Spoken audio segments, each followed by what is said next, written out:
Por meio da natureza, por meio da criação, nós podemos ver a fúria de Deus. Bom dia, graça e paz. Gente, e nesta sexta, live Educação Cristã. Você não tem que fazer homeschooling não, mas homeschooling é uma maneira, é a maneira mais antiga. Mas eu acredito sim que toda pessoa tem que dar educação cristã para o seu filho. Eu vou mostrar isso como é uma ordem bíblica. Eu acredito sim que aqueles que não dão educação cristã estão pecando. E quando você desobedece um princípio bíblico, você está suscetível a ver seus filhos desviados. Portanto, live Educação Cristã nesta sexta, às 8 horas, às 20 horas, aqui no canal Rodrigo Mocelin. É Mocelin, viu? Não é Mucilon, como os meus inimigos. Ô, gente, me ajudem aí nos apelidos que já me deram, ó. Mucilon, Mussolini. Olha aí, gente, o fascista italiano. Pelo amor de sacanagem isso aí, gente. Mucilon, Muchelinha. Como é que é? Muchelinha. Pelo amor de Deus. Mas faz parte, né? A gente tá aí pra... É a vida, vou fazer o quê, né? Vamos lá. Salmo 29. Eu comecei a falar sobre ele ontem. O Salmo 29, ele fala sobre tributarmos glória e força a Deus, porque nós vemos a glória e a força de Deus na natureza. E o texto fala, 7 vezes Deus comanda os elementos, dá ordem aos elementos. A voz de Deus, verso 4, a voz de Deus, 3, ouve-se a voz do Senhor sobre as águas. Verso 5, ele quebra os cedros. Verso 7, ele lança chamas de fogo, ele faz tremer o deserto, a voz do Senhor faz tremer o deserto. A voz do Senhor derruba carvalhos. Olha aqui, o que a gente está vendo aqui? A gente está vendo... Muitas vezes a gente não fala sobre isso, sobre a fúria da natureza. É isso que o salmista está dizendo aqui, está mostrando.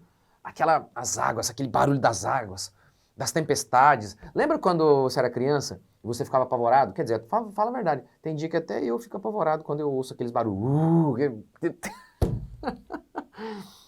Ou então, pense no americano, quando vê um tornado se aproximando.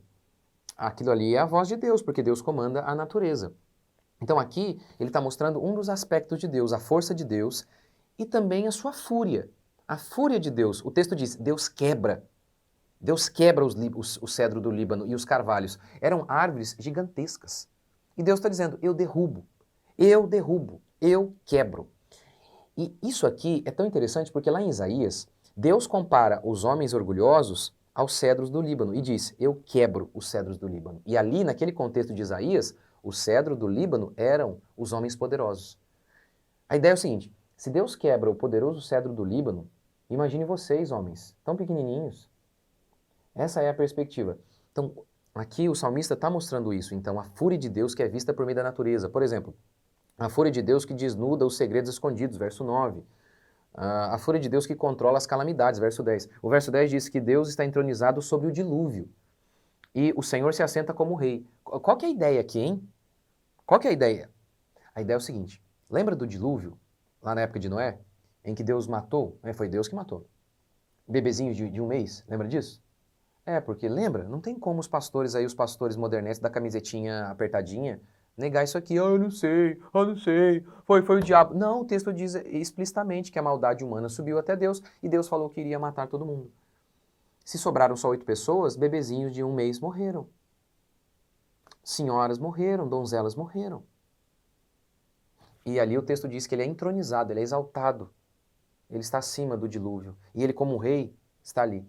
A ideia é ele, assentado sobre a redondeza da terra, orquestrando o dilúvio. Cada catástrofe natural, na Bíblia, ela não é por acaso. Apocalipse nos mostra que as catástrofes naturais, elas são orquestradas por Deus. A natureza não vive e ela não existe por ela mesma. Ela não tem força por ela mesma. Como eu vou mostrar ao longo da semana, a natureza existe em obediência a Deus. Você não lembra que Jesus deu ordem para o vento? Lembra quando o vento, estava lá os discípulos no barquinho e tempestade, aí Jesus dá ordem para o vento e o vento se acalma? Lembra disso? Ele é soberano sobre tudo. Não existe nada que exista de maneira autônoma, independente de Deus. Isso é heresia. Nada. Nem o ímpio existe de maneira autônoma. Isso não existe, isso é loucura. O ímpio tem a liberdade. O Jonas. Quando o Jonas falou, não vou para Nínive. Aí Deus falou o quê? O que eu vou fazer, né? Deus falou que iria Jonas para Nínive, mas ele foi para Tarsis. Aí Deus falou que, quem sou eu na fila do pão, né, para falar para Jonas, Jonas, você não pode me desobedecer, você vai para Nínive. Foi assim, foi isso, gente? Pelo amor de Deus. Ai, eu fico louco com essas coisas. Não, ele é soberano sobre tudo. E sobre a natureza também. E a gente vê isso lá em Apocalipse. Por exemplo, lá em Apocalipse, várias catástrofes naturais aconteceram e todas elas orquestradas por Deus. Uma trombeta toca e uma catástrofe natural acontecia. Por quê? Porque o anjo de Deus, que era simplesmente o servo de Deus, operava essa catástrofe. Um exemplo. Um anjo tocou uma trombeta e uma estrela feriu os rios e por isso homens morreram. Isso aqui é uma linguagem figurada para falar sobre todos os problemas climáticos com água potável. É isso. Essa estrela aqui é só essa figura. Nós acreditamos que não é literal, que é simplesmente Deus falando dessas catástrofes na natureza. Outra figura lá em Apocalipse. Um anjo toca a trombeta e uma montanha cai sobre o mar. E aí embarcações são destruídas e peixes são mortos. O que é isso? É simplesmente a fúria de Deus na natureza, lá no mar, fazendo com que barcos afundem, fazendo com que peixes morram. É só uma linguagem para retratar isso, Deus sendo soberano sobre a natureza e orquestrando essas coisas, porque o texto diz claramente que é o anjo quem faz que aquilo aconteça, que aquela catástrofe natural ocorra para que homens sejam mortos. É o anjo quem faz, não é o acaso, não foi a natureza por si só. Isso não existe, foi Deus. É isso que o texto quer mostrar. Então a natureza em fúria é o reflexo de um Deus em fúria contra o homem. Essa é a grande perspectiva. Então, não tem isso de, a natureza, eu vou falar disso amanhã, hein, gente, me assistam aqui, não... fiquem comigo aí. Não existe essa ideia maluca de que a natureza existe de maneira independente, não. Cada catástrofe, cada pardalzinho que morre, diz a Bíblia que morre porque Deus permitiu, porque Deus quis. Ninguém morre de véspera. Ninguém. Deus controla todas as coisas. Portanto, cada catástrofe natural é Deus orquestrando, comandando a natureza, como a gente lê aqui no Salmo. E tudo isso nos deve levar à humildade, como aconteceu em Apocalipse. Lá em Apocalipse, depois dessas catástrofes naturais, muitas pessoas morreram, e o texto diz assim, os outros homens, aqueles que não foram mortos por esses flagelos que eu acabei de citar, eles não se arrependeram das obras das suas mãos, deixando de adorar os demônios, e por aí vai. Ou seja, Deus esperava que por meio das catástrofes os homens se arrependessem. Uma vez eu me lembro de um rapaz, que o filho dele morreu, e aí ele estava bravo com Deus. Ele estava muito bravo com Deus. E aí eu falei para ele, eu não quero diminuir a sua dor, mas deixa eu ver se eu entendi. Você está bravo com Deus porque Deus levou o seu filho, não é? Ele falou, sim. Entendi. Então, você não disse, mas está implícito nas suas palavras que Deus é todo-poderoso. Por quê? No meio de 7 bilhões de habitantes, Deus viu o seu filho e falou, agora acabou para você, eu vou levar você. Ele tem todo o poder e tem onisciência. É isso que você está dizendo. Deixa eu ver se eu entendi. Você está com raiva do ser mais poderoso que existe? É isso mesmo? Você é doido? Você é louco? Você é maluco?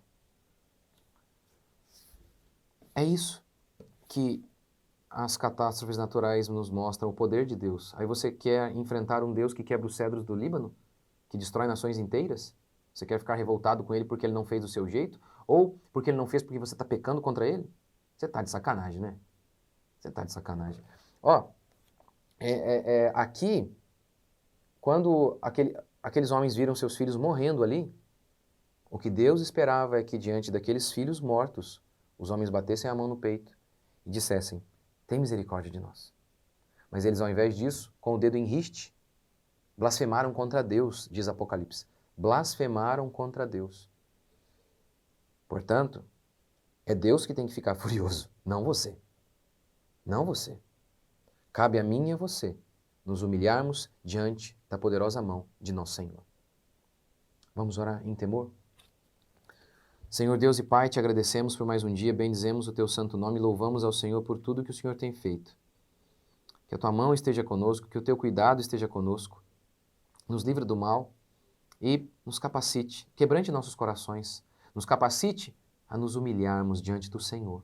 O Senhor é justo e bom. O Senhor dá a vida e tira quando o Senhor quiser. Quando o Senhor quiser. O Senhor nos dá dinheiro e tira o dinheiro também. O Senhor faz o que o Senhor quiser. O Senhor é o Deus Todo-Poderoso, nós somos nada. Cabe a nós nos ajoelharmos diante do nosso Rei, que é o Senhor. Ó Deus de toda a honra, glória, força e poder. Ó nós, não somos nada em nós mesmos. Nós que nos tornamos pecadores, nós que pecamos contra Ti. Ó, mas o Senhor, em sua infinita graça e misericórdia, enviou seu Filho Jesus. Sendo nós podres e malignos, mesmo assim o Senhor nos amou. O que mais poderíamos pedir de Ti, ó Deus? Como poderíamos ficar enfurecidos? Não, não, jamais. É o Senhor que tem que ficar enfurecido. E cabe a nós nos humilharmos diante de Ti, pedindo, tem misericórdia. Ó Deus, tem misericórdia. No dia em que perdemos tudo como Jó, ainda assim a única coisa que temos que dizer é, tem misericórdia. No dia do luto, tem misericórdia. No dia da pobreza, tem misericórdia de nós. Ó Deus vivo e todo-poderoso, tem misericórdia de nós e nos conduz a cada dia em obediência ao Senhor. Razão da nossa existência, Deus vivo e todo-poderoso. É o Senhor que nos faz respirar. Foi o Senhor que soprou vida em Adão. É o Senhor quem sopra vida em nós. Nós estamos aqui agora de pé, porque o Senhor nos sustenta. Não somos independentes, autônomos. Não existimos longe de Ti. Como disse teu servo Paulo, porque em Ti vivemos, nos movemos e existimos. Ninguém existe longe de Ti, até os ímpios. Eles não têm fôlego neles mesmos. Cada animal, cada inseto, todo ser que respira, o cosmos, o mundo inteiro existe em Ti, ó Senhor. Nada existe fora de Ti, porque o Senhor é a vida. E fora de Ti não há vida. Nos humilhamos diante do Senhor, Deus vivo e todo-poderoso. Em nome de Jesus. Amém. Poxa vida, hein? Vai só mais um pouquinho. Eu tenho 42 anos. Eu sou cristão, você já me ouviu falar isso, desde os 17. Significa são 25 anos. E é impressionante como que eu percebi isso ao longo da minha caminhada.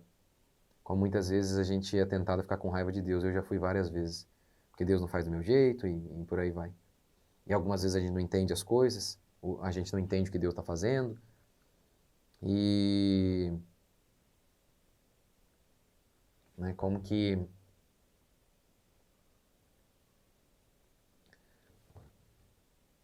muitas vezes a gente... Quem somos nós, né? E a gente fica com raiva.